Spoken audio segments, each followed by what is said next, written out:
Hey, just a heads up here, I had some recording difficulties with this particular one. Oh fuck, Bandicam stopped recording, what the fuck? No! I have around like 20 minutes of me talking generally about the game, all the interesting trivia behind it, and like the different character routes I could go for. As soon as I selected a character route, my recording software cut out, and I lost half an hour of footage. So I'll point out where that gap in footage happens, and like give a heads up, and give a brief summary of what happened off screen. So this is going to be a bit of a disorganized video, sorry about that. Hello and welcome back to Random RPGmaker Roulette. We're doing an odd one here. This is a game that was originally not in my list of games to play for this. I did not know this was an RPGmaker game. It's an entirely random visual novel that I was playing, and I was like, wait a second, this font looks weirdly familiar. Why is the file structure of this got like Battlebacks 2 and stuff like that? And it's like, it looks like it should have been made in Ren'P. Somehow they achieved all this in RPGmaker. So I thought, like, that's really fucking interesting, and I'm going to try and play that. Celiana is like a very famous person in the RPGmaker community, so this must be RPGmaker. Like, how did you do this? Okay, this intro is interesting and well animated, but there's no music, and that's a bit odd. Oh, I can hear very, very faint music. What the hell, does this game just like start with like really, really low music? Is there an option somewhere to change the music? Yeah, I can hear a very faint like... Also, the text is going about a bit too fast for me to read it all. For more rather than hope. You got challenging me, it's going to be interesting, says Gray. Superhero. Yeah, that's one thing also, this game is very odd. It's like, you pick between like 6 different routes of characters, but then each one is like an entirely different alternate universe, like entirely different genre. There's like, this guy, sadly, this guy with a cool design, he's not in the game. He was like this, it was released piece by piece, each character was released. Yeah, I can see like this one guy was never released, and there's been no update since like 2021. It seems that they have just like moved on to other projects. I immediately was gravitating towards this guy's design. He looks he has the same hairstyle as me, and I'm like, yeah. There was also going to be a 7th guy who was like set in medieval fantasy times, but it seems like he's got rejected so much that he's not even on the interface anymore. Oh, that's also an interesting thing. It gives you a quiz to decide who, that's how I knew that there's like a 7th guy who's not actually in the game, because the result I got in the quiz is, oh, you might like the fantasy guy, but he's not in the game yet. But yeah, as I was saying, like, all these characters, like, they're from wildly different genres, and it's like, it's entirely different, like, AU takes on the concept. The basic concept is, like, you run some kind of, clothing boutique and you make outfits, and that's the gameplay. All the gameplay relies on, like, point-and-click gameplay. Like, how did you manage this in RPGmaker? This is really fucking impressive. All these characters here, you can't tell because they all look like they should be from the same universe with the outfits and stuff, but they're all from wildly different universes. Like, the high school one, we've got, like, your stepbrother, one of them is like modern day technology, like it takes place inside a video game. Which one would you guess is the one that's secretly a superhero? I would guess this guy here with like the fancy piercings and like everything slightly different. No, it's this completely regular looking guy who has like the most like normal everything of everyone ever. He's the guy who's actually a superhero, and his entire plot is a universe where superheroes exist, and you're a tailor for superheroes who designs like things. I think the basic concept of this is like, oh, we've made an engine to like do tailoring mini games. Like, let's make up 5 different random settings that can like do it all in. But it is really fascinating because it's like just entirely separate stories. Like, there's nothing really in common with it. Yeah, if you click on it and get more information, let's check out this guy. Young and capable. In high school, you were unwillingly made leader and help protect students. I don't know what that means. By accident, you end up helping out the leader of your Oh, it's like leaders of high school. Is that a thing that high schools have in America? The leader of your rival high school, great. Is it like the leader of like the high school delinquents or something? He, not knowing who you are, takes a liking to you. Years later, you purchase an abandoned building and start your own boutique. Strange people keep entering the boutique and ask to see the basement. One day, Gray walks in to do the same thing. Realizing you're a new owner, Gray asks you to rent the basement out to him so he can run his board game nights. Okay, I didn't assume that was. I was assuming he was going to be like mafia or delinquents or something. But can you really trust an old rival? If this paragraph went on a journey, it's like everyone has like a description of like what the game is about. It's essentially 5 entirely different games. In this, it's not just the characters, like who you are, who the setting is, all that all changes too, and I think that's really like interesting and odd. And also it also tells you how long each game is too, which I think is really handy. If you'd rather stay in bed with me, then who am I to stop you? He winks, and my mouth drops at the insinuation. You see the thing about me, I don't like this guy, I don't want to pick this route. no offense to people who like I guess Dom route. Dimitri looks a lot older than he really is, which is why I thought he was your age, 17, when you met up when he was only 13. Okay, it's not, they actually made him be over 18, but it's like, you first met him when he was actually underage, and it's like, I guess that's a way to like do like a taboo subject without actually like having like sex crimes happen. What? His voice squeaks. Slowly he starts to blush as well. I'm not, he grumbles. Sometimes I swear you know exactly how to charm your way into my heart. But yeah, this guy literally looks the oldest of everyone, so I guess it's like the trope of like, oh, just a guy who, his genes, he happens to look really tall when he's actually really young. Like, someone who's 13 who looks 17, that sounds like a big exaggeration of a 17. I wonder if like aside from like Dwayne The Rock Johnson, I've never seen any people who actually have like that level of like age discrepancy. He looks exactly the same as when he's an adult. He's just like, oh, like a mild normal level of muscular rather than the ridiculous level he is nowadays. It must be really tough to live like that, like to have everyone constantly mistaking your age and to be worried about like predatory situations and that would suck. Like if like both parties both mistook the age and like everyone thought everything was fine and now it turns out Atkins is pedophilia totally by accident. A few years later you meet him again, but this time you find out he's the little brother of your boyfriend. Oh, so it's gonna be like cheating? Oh, things don't work out between you and your boyfriend, so you break. Okay, so it's like he's like a second love then.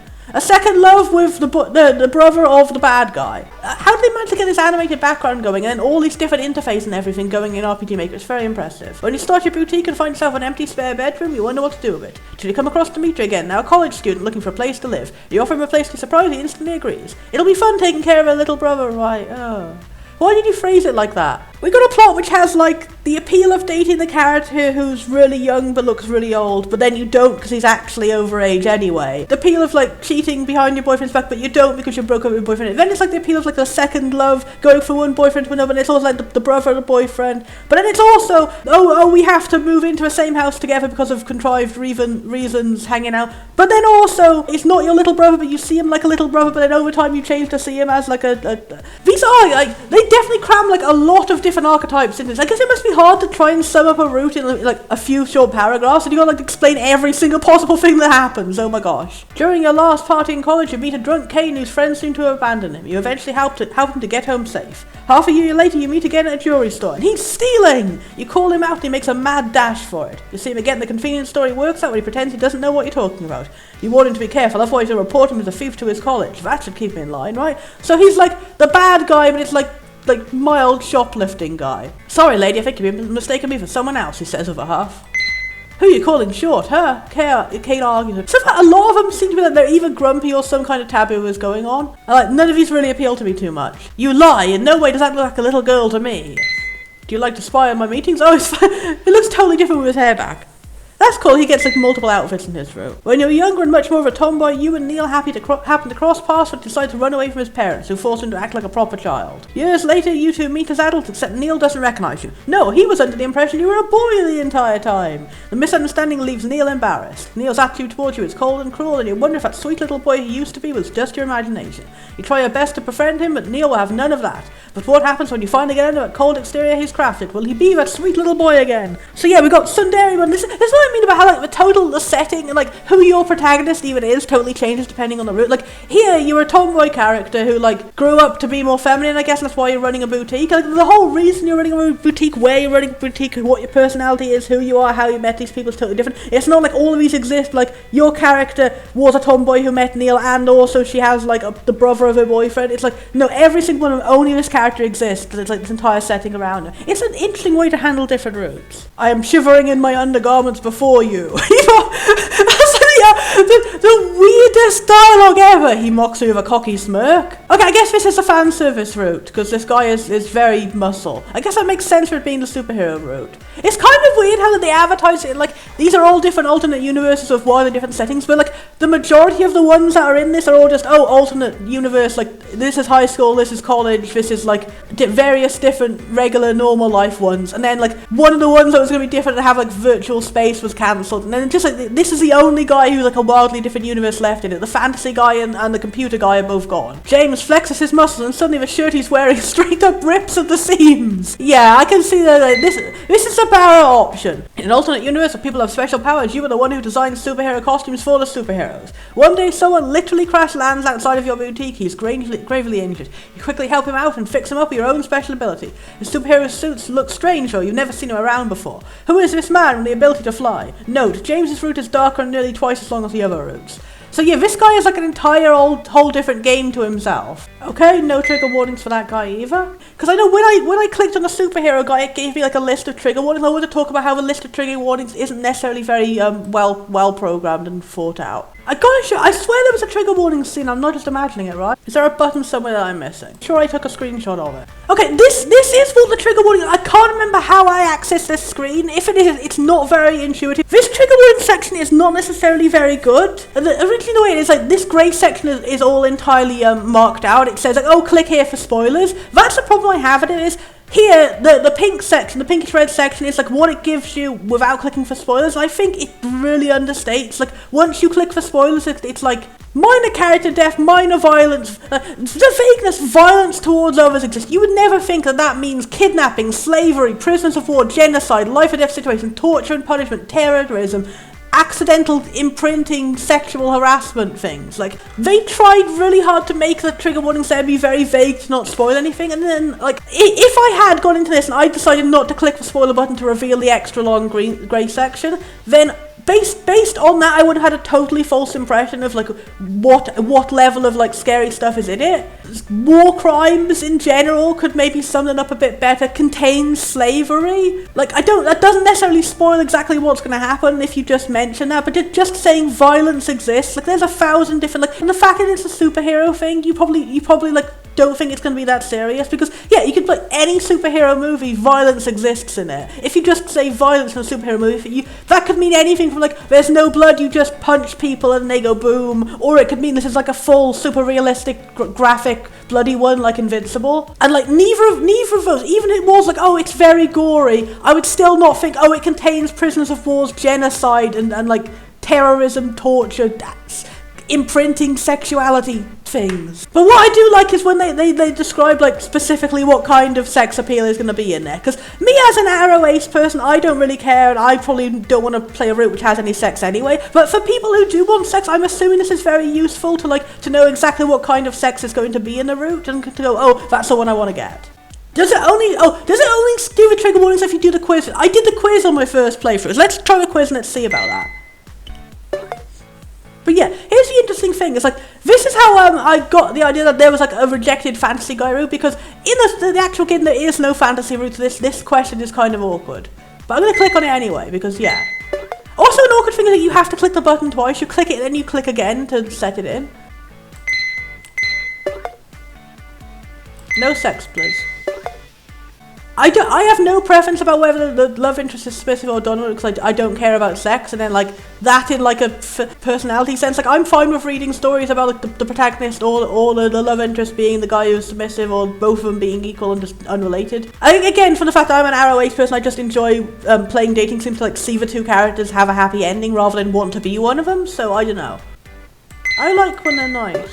Yes, I always think that developing side characters is important. I love the side characters.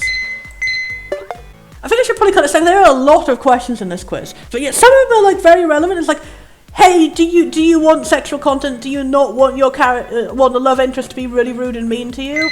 And like those are very useful. I'm glad that it helped you to go down. Like then it's like just random. Like, do you want a guy who blushes a lot?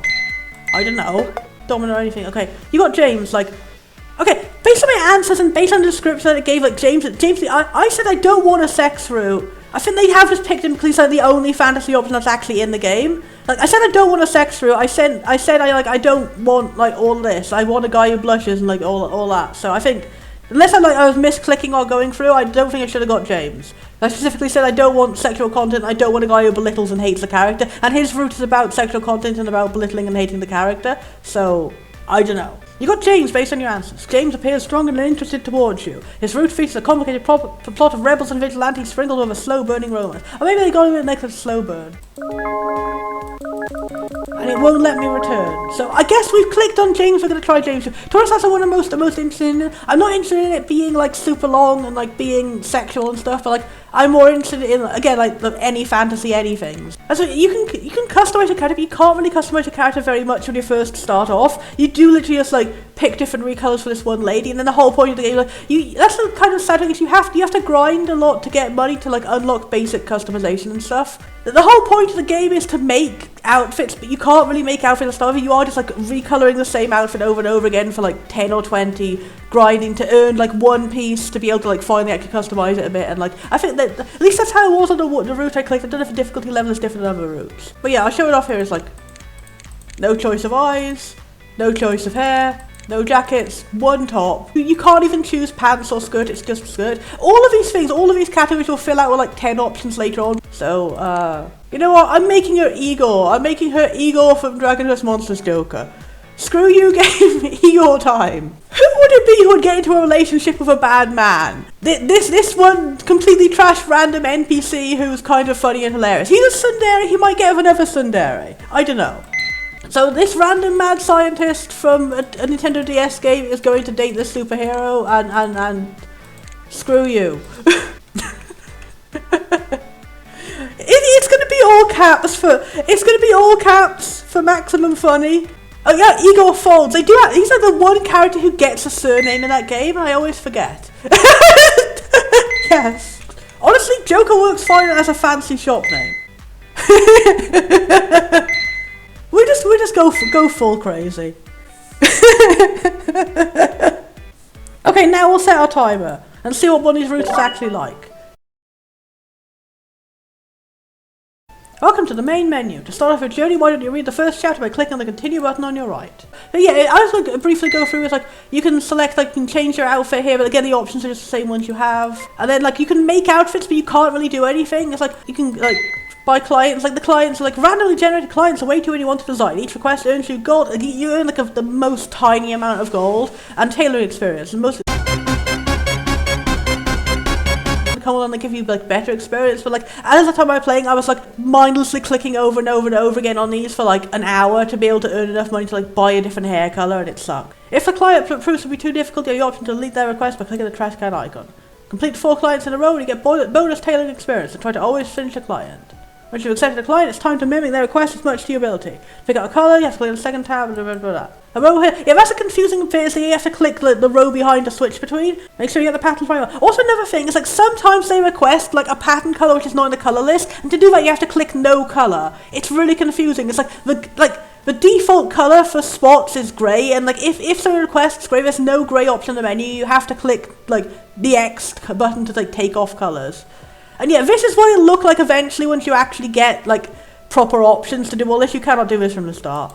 And here's the checklist menu to tell you exactly what you've got wrong. That's what was frustrating me, like on a lot of the basic ones I was like, I don't have a grey option, but no, it is like confusingly grey as default. Oh, and also tip is like colours are grouped into sections, so if they ask for grey you can do dark or light grey and you can vary it up a bit. Where this they said it'll look good, they said. I don't believe them one bit. So yeah, that's literally all you do. At the start, like you don't have any options, so everyone just asks. Like at the most, you get like it's like put pattern on both of them and stuff like that. So I'm not gonna do that for now. But like as you can see, you only get like 50 gold for each one, and it's like you'd have to grind a lot to go. Like I'll show in the shop here. In the shop, you have to unlock like different color options. And the first time I did it, I was trying to make a Dr. Snap avatar, so I had to like unlock purple here. And then you unlock wildly different types of tops. You got here all the different, like, these are all pieces that you can stick together to make your own island outfit. It seems like once you actually get all the stuff, it'll actually be really interesting. You can make really good custom outfits. But at the moment, all you can do is, like, recolor the same one over and over again. And you can see how much they are. It's like 4,000, you only get 50 per everything you do. So, like, I really hope, like, maybe it's, like, later on in the story you get more levels. If you got, like, bottoms, you got, like, jackets, you got, like, extra details. You got these little pieces you can add on top. You got colours, you got patterns you can add on, you got sleeves, you got all of this. And also, then also you can unlock more customization options for your character. And also, who is this guy? Like, every shop except this one has like a character associated with it. And like, only one of them is actually actually a love interest. Like, were these guys meant to be love interest too? Is there going to be a gay route? Was there going to be a whoever this person is with funky hair route? Also, found out who that one mysterious design is that seemed to come out of nowhere. It's a beta design for Grey, and I actually like it like way better than his final design, which is a bit of a shame. Here he is in an early screenshot, and here he is in a promotional art in colour. And you can see that does seem to be the same sprite that was showing in-game for one of the shopkeepers. And this was a cool way to repurpose an old design. Also, his name used to be Sam. I do think the name Grey is cooler, but it's a shame that his design just doesn't look as cool. Like, I think they could have kept the same appeal by having the two-toned hair on it and still having him have glasses. Like, I don't know necessarily why those are traits that needed to vanish once he got his hair more spiky. But anyway, like you can unlock all these different hairstyles. You can unlock like really honestly quite well rendered afro hair, and I like that. And look how cool that absolutely floofy hair is. I love that. That's what we'll aim for Igor. Unlocking basic different faces is like you can't do it. You got like hats, you got like glasses, you got all of this. And then like shoes. It's weird how shoes are totally separate from every other bit of clothing because you can't customize shoes. It's the only clothing you can't customize. Anyway, let's move on. Let's actually see some of the story. Doodly-doo-doo-doo! Tailor is a light-hearted game, but oh, that's where it is! It only gives you a trigger warning after you've already selected the route. That's honestly a bit of a shame. So I don't want to like go through and like check through all the others to see what the trigger warnings is. I think, okay, 2 suggestions for the trigger warnings. 1, you should put it on the screen where it's making you select which route you have so you know what you're really getting into. And 2, the spoiler and non-spoiler sections, like the non-spoiler section should like it's still like give enough information for someone to make a warning. To make an informed. As you can see, like, click the grey area 3 times to reveal the spoilers. And, like, as you can see, like, all it says, violence exists, doesn't say genocide exists, doesn't say all of that. So I think, like, it says minor characters die, but again, you wouldn't assume that means genocide of an entire race exists. So, and also, it only says there's discrimination against superheroes, but then genocide, so, like, is there also racial discrimination happening, or is it genocide of superheroes? All this stuff, especially the section on, like, what kind of sex, like, it's going to have, whether the route even has sex or not, I think that's would have been, like, very interesting and important to have, like, on the selection screen before you actually go in. Before you begin your story, we'd like to review the controls. Okie dokie. As you play the story, you'll sometimes be prompted with a fierce, kind choice. This will determine what ending you get. That's interesting as well. Like, I've seen that from the page script, and it says that there's no good or bad ending, there's just fierce and kind endings. I don't really know what that means necessarily. I guess if it's like this whole thing like going submissive or dominant. I always find it so odd when like in fiction it's so common to like present like literally everything in a relationship through the lens of submissive or dominant as if there's no other options. Like quite often in real life you won't have either of those. Like you'll just like both have elements of both or like in different ways and stuff. It's weird how that started off as being a trope like primarily for like really sexist like straight relationship, and it started becoming a trope for gay relationship, and it started becoming a trope for like every relationship, and it's just like odd. But I don't know how old this game is, whether it is a game that came out during the era of like, oh, seme and uke is the only thing that gay people can ever be ever, which is weird. And then nowadays they call it top and bottom instead. It's funny how they keep changing the words for it. But yeah, fierce, kind choice. I guess you can decide the personality of your protagonist. Fierce choices are bold and flirty. Kind choices are more reserved and thoughtful. Neither choice is the right one to pick, whichever you prefer. So I guess it's like more sexual, less sexual route rather than like dom and submissive. I don't know. Maybe I should like give an example. Like this is what a fierce choice is, what a kind choice is. Maybe during the game, this message window will contain most of the shortcuts you can use. And yeah, how did they manage to get all these like RenP buttons to happen in RPGmaker? Like gosh, Ralph. You know what I think our brother's name is? Oh, he can't put 2. I was going to put Igor too.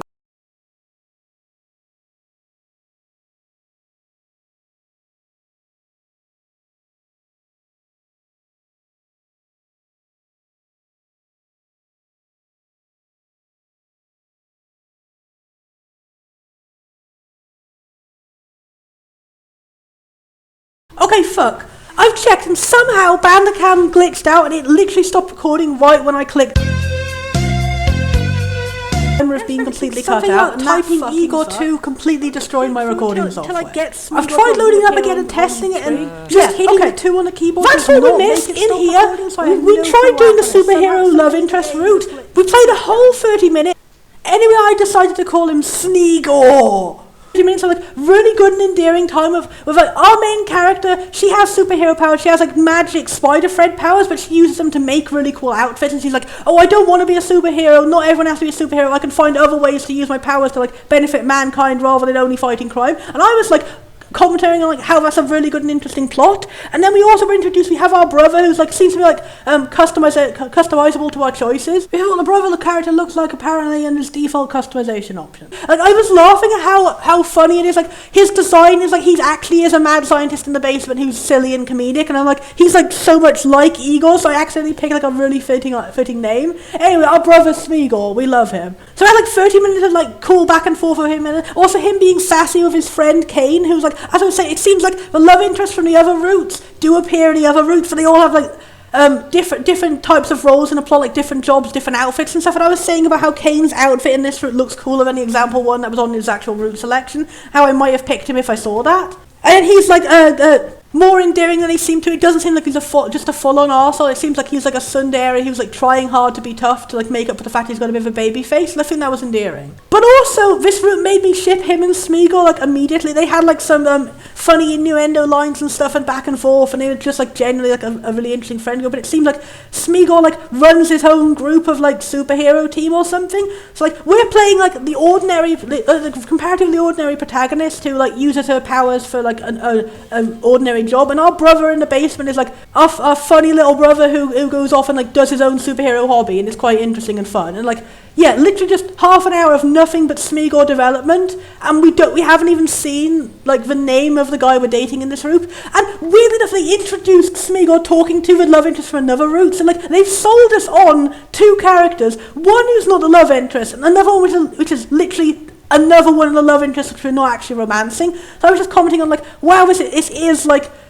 slow burn, but not the definition of slow burn I wanted. It's like a slow burn to even get to the character. I don't necessarily think that's what I wanted when I said I wanted to pick a slow burn option. So the way they write things out, it's a bit, they really flesh things out, like a lot of text of like, here's the motivations, everyone, here's exactly the motions they took to go over and do things, because we can't have a CG image to show it. There's like 5 sentences which when one would do. I was just commenting on like how that's not necessarily a bad thing for a dating sim. Like for a dating sim, you want to have like dating sim or any visual novel, you want to have like well fleshed out plot lines and stuff like that. You want to have more text. That's the whole appeal of the genre. I was just putting like, oh, that's not necessarily very good for the purposes of my random RPGmaker roulette like reviews, because obviously I was having so much trouble. I was trying to like read out the text as fast as I possibly could to get through as much as I could to like in 30 minutes hope I actually got to the love interest. But I did not actually get to the love interest, which kind of fucking sucks. But so far from what I've seen, I'm really, really invested in the character of Smigor, our brother, or whatever his default name actually is. This has made me genuinely wish I could be like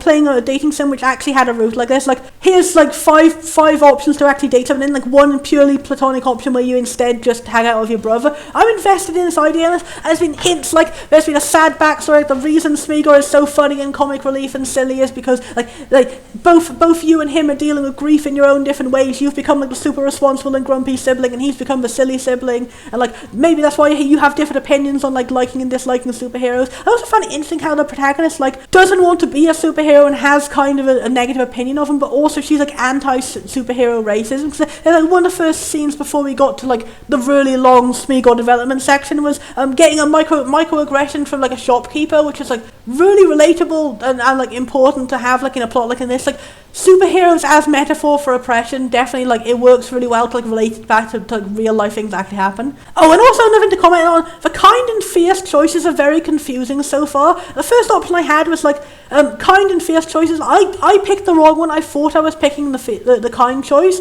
but the choice I thought was kind was like stand up to the person and like actually call them out on being racist and say like, don't be racist, like that's a racist thing, don't do it. It was instead categorized as fierce, and the kind option was to like subtly like not stand up to him very much. And to me, I thought like that's a situation like you're being fierce in a kind way, so it's hard to pick which option is which. So I clicked the wrong one. I ended up making my character say a thing I didn't want. I accidentally made my character like not defend people against racism, and that sucks. The way it's labeled on the text is very confusing. It's like instead of just like having like, as you would assume in a visual novel, like usually in a visual novel you have the choices appear above a text box here. Instead here the choices appear on the bar of a text box on like the name bar here. It's like you have them just appear in there, and it was really awkward to select them. Like you have them appear in there, and it's like what appears there is just saying kind or fierce, and then what appears in the text box is saying what the two choices are, but you don't click them in the text box to select them. You have to click these two buttons here.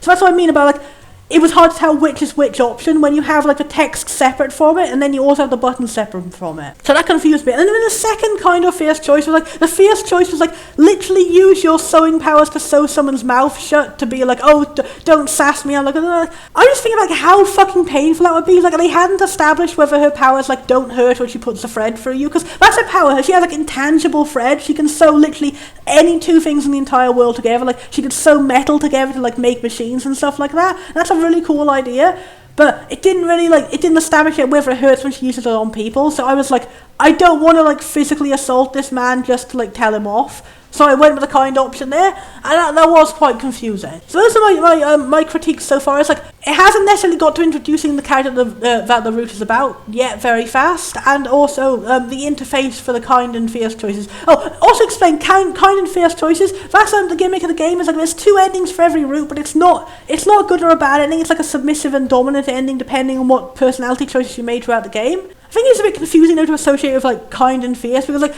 in traditional visual novels and like dating sims, often it's very binary of like there's only like submissive and dominant, and like those are the only two meanings you're having, like top and bottom. They like define everything about like a romantic relationship.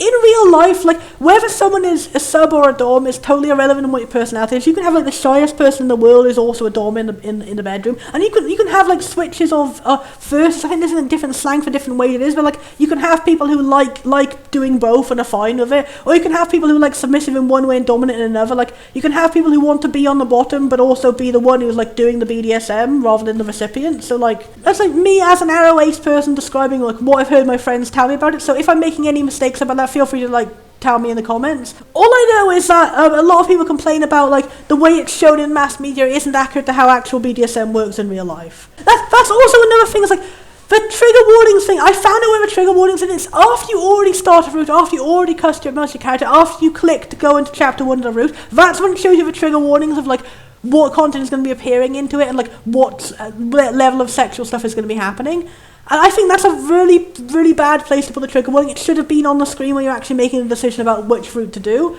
To me, that would have been the most logical thing, to just have a button like where it says like, oh, so-and-so's route has a bit more dark and more sexual content. Have a button to click, this is what the dark and more sexual content is, to make an informed decision. Anyway, I'm going to save here, and like, I'll look through my footage and see like, do I have enough to make like a decent enough episode? Basically, my overall verdict is, this game, it seems nice, but it's not really for me, because I was thinking about like all the different boy archetypes there, like just by sheer coincidence, like this game has like 5 different AUs of totally different universes of different boys, and like every single one of them was like an archetype I don't particularly like in dating sims, and that's just, I'm not knocking it, that's not an objective idea like the game is bad, it's just personally didn't mesh with my preferences. And like the only character I like is, again, this platonic character here, and he's not going to be the focus of the route, because it is like romancing that guy. There isn't going to be a good family ending, and that's a bit of a shame. I would be interested if they happen to update this. Like, well, they're probably not likely to. They haven't finished the last 2 actual routes. But if they were to update this and have like an actual like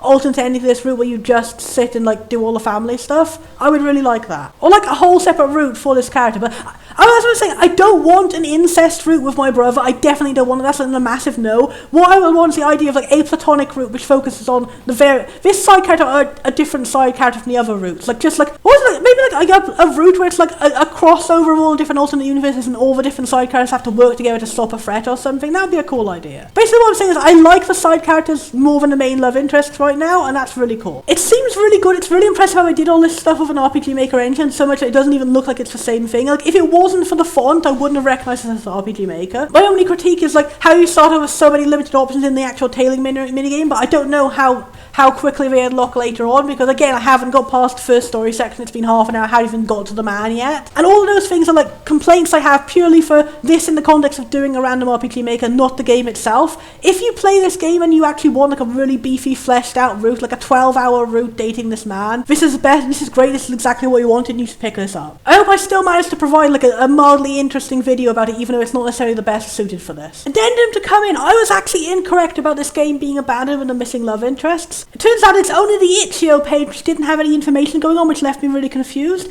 There's a WordPress site which is not linked anywhere. I didn't find it until I like googled it, which says that the game is actually still currently in development. It's just been taking a long time to do this. This is an update, like in 2023, the game is still currently being developed, which is really cool and good to know.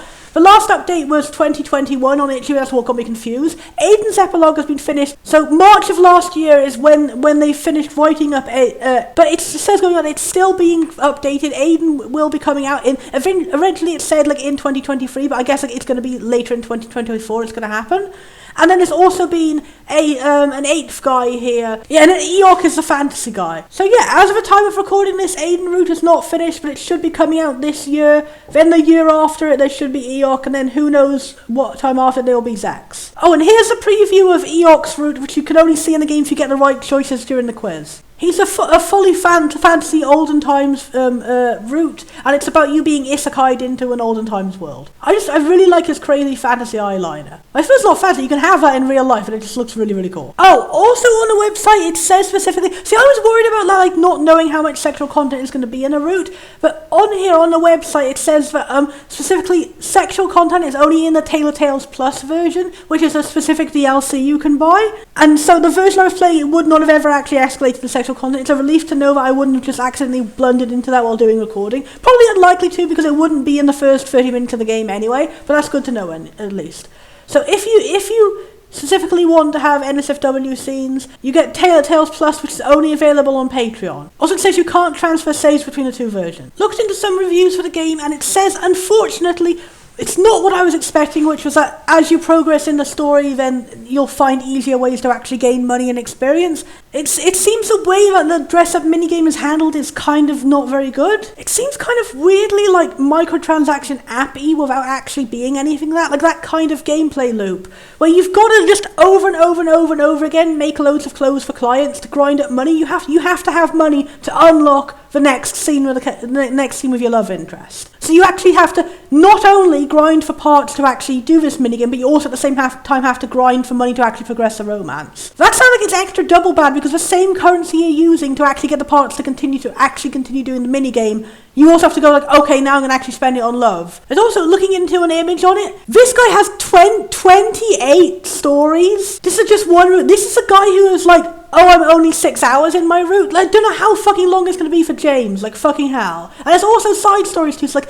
imagine having to grind money for this many levels of things. Like, oh my god. If this review is correct, that is indeed how they handle the ongoing gameplay. That just sounds like a very unfun kind of way to gate and like to make things take longer. Which I don't think they need to do, because you have so much content already. Boobly-doo. Looking more into it, more information. And this is a perfect example of why I prefer the side characters in these games. Like, Kane in his actual route looks boring as fuck. Kane, when he's a side character in this route, look at the design, look at this. If you were told, oh, this is the route where you date a superhero, which of these two would you want to pick? You want the left one, right? You want the left one so fucking much. This guy is our actual love interest on the right. After all that time waiting half an hour to see him, I would have felt so let down to see such a boring design. Like no offense to people who like superheroes that are just like a robot outfit and then no real different traits, but to me I'm like, he's got fucking electric hair. How could you not pick the guy with electric hair? How could you not want to instantly date? I hate that if you do, this game lets you pick the guy with electric hair in a different route where he doesn't have electric hair. Who knows, like, if I play that route, is another side character going to look cooler than they are in their own route? I'm going to be so annoyed. If I pick that route and then this guy suddenly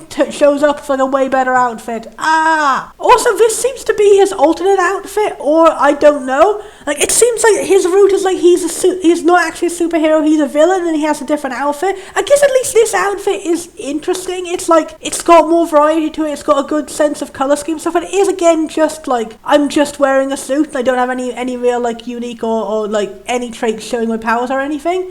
And it isn't even like Spider-Man where like the suit fully covers you and has like a really cool and interesting design or anything. I don't know. Just not my preference for like what I like in a superhero outfit. Also, what annoys me even more, Eok, you know the character, like the oncoming route, the guy we saw as like a fully regular human guy who just has like eyeliner. You know how that the article for that said, oh, Eok is based on a side character in James's route that everyone really enjoyed a lot.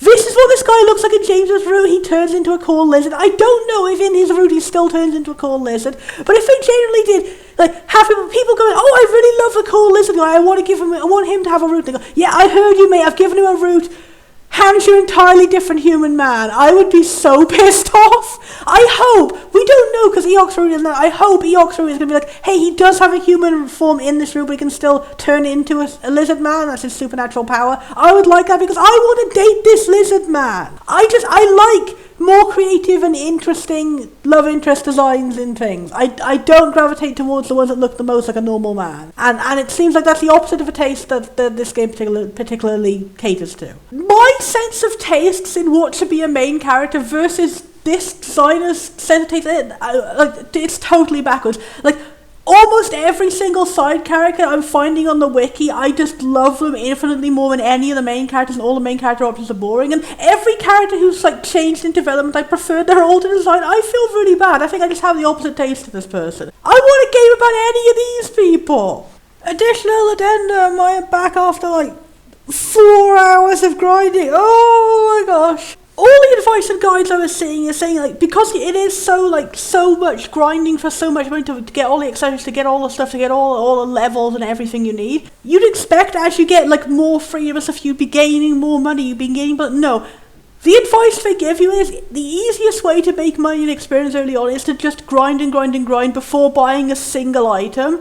It's easier to do that when you have less options because like they'll give you less complex requests. You can click through faster. Like you can get things done in like 1 or 2 clicks rather than having to spend ages on one little thing. For like you don't get more experience the more complex an outfit is, which I think that's a big flaw there. It should be like reward for effort put in. I don't know, but yeah. So I just sat here and zoned out with like a bunch of video essays in my ear, just going for hours and hours and hours until I was able to afford every single item in the bloody shop. The guide they said that you'll need roughly 100,000 to cost to unlock every single stage in the story for a route. But that doesn't include also if you actually want to buy any customization options whatsoever. There are generally some items in the shop which are just 100,000 per one item. It is fucked up. I was grinding for so long. I think I definitely got over like 1 million. The counter didn't go high enough to show it. And yeah, I've got all the items. I finally actually engaged with the system and made some custom items. Like once you're actually able to get into it and do that, it's genuinely fairly fun. It's good. Issues are like some items layer weirdly when you put them on top of each other, and it seems a bit like I'm not sure what's going on there. But I think there's just such a variety of stuff in it. It's easy to make simple mistakes like that.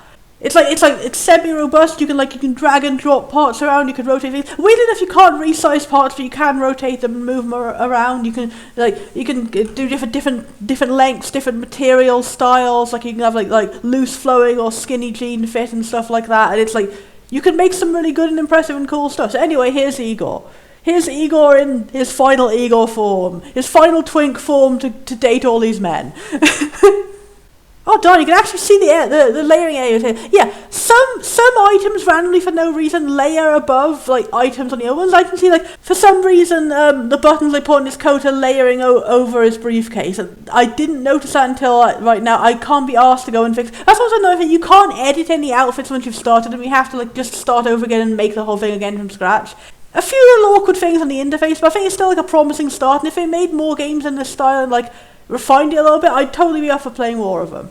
Anyway, while I'm at it, I also made Dr. Snap. This is as close as I could get to his outfit, and you can see how there's a little bit of trouble, like the limitations of options. There's a hemline option, but like it stops at the end of like when the actual clothing ended. So like, here, when I wanted to like try and make it more floofy, I had to do it by like taking the parts, the layered parts, and moving them around. And there is no layered part for the hemline, so I had to like try and do it with belts, and it's very transparently bad.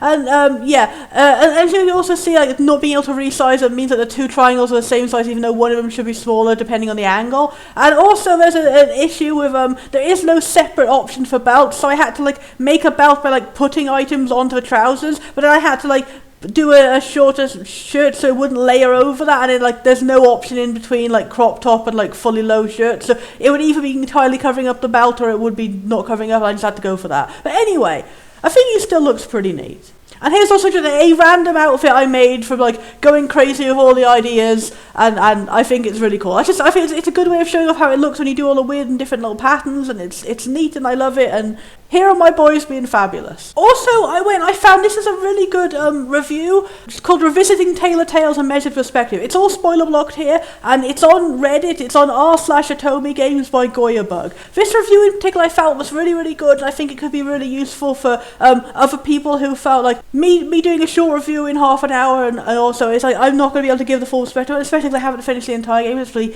28 chapters per character, like 10 hours. Like holy shit, that's above and beyond like the Call of Duty for this 30-minute preview thing. I read this, it gave me a good perspective on like the pros and cons, and also gave me advice I needed to grind it to get the right money I needed, and just overall was really good. One thing is because this came out 3 years ago, it was before all the routes came out, so there is no commentary on James's route, which is the one route I was going for, so gave me an idea of the other routes I haven't tried. One thing it did mention, it also agreed with the trigger warnings not being very adequate. It pointed out a few more additional problems on other routes that there were outright points where the trigger warning just didn't mention things that happen on the route. And the person making a review here theorized, is it because like the writer didn't think these things are bad? I don't know. I think it's about characters being like homophobic and being like, you can't be bisexual, pick a side and stuff. I don't necessarily know if the writers believe in all that, if it is meant to be part of like the majority of routes in the game so far about characters who are like arseholes who end up like growing out of it and like being all tsundere and stuff like that. So I don't know if it's just meant to be a moment where it's like, I hate this guy. It's good to at least know going in that that's what happens. There are characters who are going to be homophobic. There's also one particular point in Kane's route which this person said like absolute massive biggest warning. It should have been a trigger warning.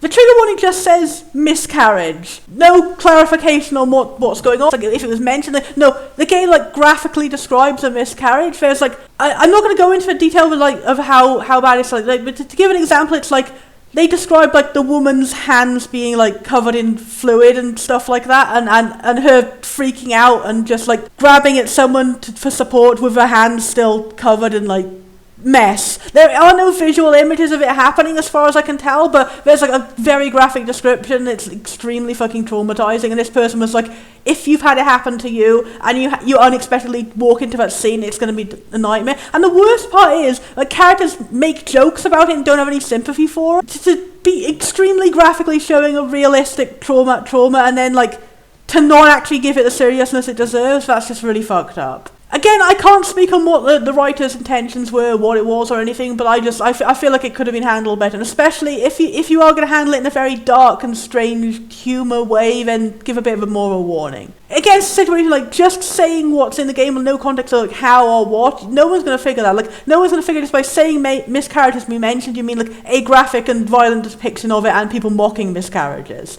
Just like, if you just say violence exists, you don't know it's genocide violence. You can benefit from giving like 1 or 2 words more in these descriptions. The review also said it's a recurring problem with the main character being weirdly mean, double standard in like how you treat the other characters. Like, as you see, most of the routes are like the boy character being like tsundere and mean and aggressive to you, but it seems like the protagonist is also really mean and aggressive. I think at least what I'm saying about how there's not a strict binary between like dominant and submissive, and you can just be the submissive one in a relationship and also just be an arsehole. And it seems like it's a recurring problem with a sexist double standard where the main character will like sexually harass the men and it's played for jokes, but like if they did it to her it'd be played seriously, and that's kind of fucked up. There's one specific scene, it says what's his name, the businessman's route, the guy who was first in the list, and his route, there's a scene where like she takes advantage of like doing measuring for tailoring to like literally feeling up to like grab his groin and stuff without his permission. The way it's phrased, like, he's uncomfortable about it, so I'll do it more because I want to shame him because he's such an arsehole. And it's like, it's not to do with anything, it's just not treated like a bad moment for it. It's not a choice that only happens if you pick the fierce options. Like, that's the thing they always said, like, in that route, she always seems like fierce and an arsehole no matter what you pick, and the nice choices don't seem to affect anything. That's a bit of a shame. It seems like, again, like, because the routes are so different, her personality will wildly vary in the route, so sometimes she will actually be nice, but on the routes where she's bad, they kind of go a bit over the top in making it happen, and it feels like she doesn't get consequences or doesn't evolve from it, whereas the men, they do actually get consequences and they do get better by the end. And again, it's a very gendered way it happens, literally being like, it's fine to fondle a man's balls, but if he did it to me it'd be sexual assault, and that's just fucked up. So yeah, more things that should have been the trigger warning. I'm going to actually continue on and play a little bit of this myself. Like, probably won't play the whole 28 chapters of like a route that I'm not a character I'm not particularly interested in. But I think I'll play a little bit just to like see how it goes and then see what my own opinion is on it and give it a later review at a later date. I think that maybe I'm kind of overcompensating for the fact that like I fucked this up and I lost all the footage. I'm like, let's add bonus features to this video, and I've just been like, I guess I'm gonna play an entire game I don't really enjoy. Saying it out loud, it does seem kind of dumb. Also, an even more fascinating thing, even earlier beta sprites, to the point where I was like, this can't be the same game, right? It looks like an entirely different genre of game, but no, this is the actual beta of the same game. Like, years and years and years before it started off as a totally different genre, it was going to be a Harvest Moon Rune Factory type game, where, like, the dating was, like, a secondary part, and then just ended up, like, working out better as a visual novel and being in more of a modern setting. So that's why it does have, like, so many routes, they have wildly different settings, because it seems like the issue with this game, like, the creator had, like, so many ideas for how to change it in different things. So, like, they're like, okay, here's a route which still has the appeal for people who prefer the original, like, olden time setting and stuff like that. That's a cool way of dealing with it. But also you can see, like, that's how I recognise that this was the same game, because James is the only one who looks kind of similar, except he's white. All the rest of you can see how they ended up turning into later characters, but they have like totally different designs and names. I think it's really fascinating. Here's another one comparing how James changed throughout the years. Here is the earliest one I could find showing all the love interests, where it's generally hard to tell who is who because they seem to be exactly the same guy aside from hair colour and like having freckles or not. I gotta say, I give a big thumbs up to all the design changes you made to like diversify all the characters. The only one I don't necessarily like is grey, but that's just down to personal preference. And here's some screenshots of the actual earlier version of the game, where it was still a farming game. I'm relieved that all of the work we put into this didn't get wasted, because it seems that these tile sets and sprites and stuff that they used ended up getting repurposed into a different game, which is some sort of kind of fan game for a ship that they liked in one of the Harvest Moon games. So they repurposed all this and made it into more of a personal project. I like that a lot. They also made use of all the sprites by not just leaving them totally unused. They became pay-to-use sprite packs on their website, which means that anyone out there can go. It's called the Rural Farm tile set on Celiana's website. And I think that's a really cool way to repurpose an unused older project. I'm glad that like other people will be getting the joy that like this makes it. It helps everyone else out. That's a really cool thing. Here's another one. Here's a comparison of like every single sprite that changed over time. They don't have the final versions they correspond to in the final Tailor Tale, so I can't confirm who the blonde guy is. It seems like him and this guy were fused together into becoming Sam/Grey. And I wonder who is this mysterious dark-skinned like ginger-haired lady. I like her. Also, it seems that the fox was going to be someone who magically turned into a fox. I wonder if that led into like Eeyok's route. Now he's like magically turned into a lizard man or something. The one I like, sadly, again the side character. The one I like the most is the bottom left side character guy who it seems was going to be a merchant of some kind. He's like the only design I actually want to date in this entire thing. Maybe I just have really, really shitty tastes in characters. But come on, man, like, he looks like buff Shaggy from Scooby-Doo. And here's a description early on of what it was going to be and how we can see how a difference in things changed. I find it funny how it specifically says it is not a visual novel. And then it became one. That's kind of cool. So yeah, this character, this other one shopkeeper here, she was originally going to be a secondary protagonist aside from a protagonist. I find it interesting how it wasn't like you're allowed to choose a man or a woman character. Just you choose two entirely different genres of woman. I guess like a fancy old-timey woman versus like a more modern one. And it does confirm that Kleiner is the name of the setting, so I was confused about that. You can't say it because I was in the footage that got cut off. I was confused. Everyone was saying Kleiner. I was like, did you misspell Kleiner? But no, Kleiner is the name of the town. It never really clarified that. Anyway, more interesting images. Here we have one of an in-between stage where they started with the current art style, but still in the original farming game style. And it seems that Neil and James were the only two, the first two bachelors and the ones that got developed into their final form first. So that's interesting to see. And then we have the first screenshot of when they started. There were gay and trans jokes still happening at this stage. I'm glad that this person has progressed beyond this point. Well, I don't really know if that's necessarily a joke or just Neil supposed to be being a very insensitive character in character, and that's just how it is. But yeah, as you can see, this is a screenshot of like the first start of the current art style and also being a visual novel. So it's nice to see you've got a little timeline of how it goes from one to the other. It's interesting to see how final Jaemis looks absolutely nothing like his original starting time.